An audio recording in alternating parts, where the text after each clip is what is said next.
Welcome to Kenton Teaches. Enjoy the video. You'll begin in Windows Security.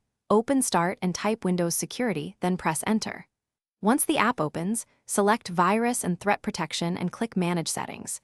You need an administrator account because disabling protection requires elevated permissions. This prevents unauthorized changes and explains why Windows asks for confirmation. Make sure you plan to be offline or to re-enable protection soon. Next, you'll toggle the real-time protection switch, but first confirm you understand the temporary nature of this change. Now toggle real-time protection to off.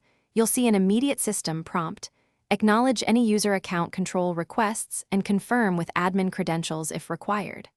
Once done, Windows will stop actively scanning files, which speeds certain installs or troubleshooting tasks.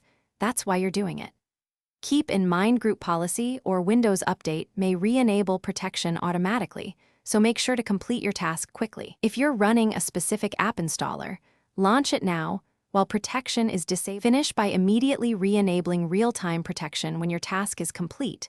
Open Virus and Threat Protection Manage settings and switch it back on. If the toggle is grayed out, check for a third-party antivirus or a group policy setting enforcing Windows Defender. Adjust or temporarily disable that policy with admin rights.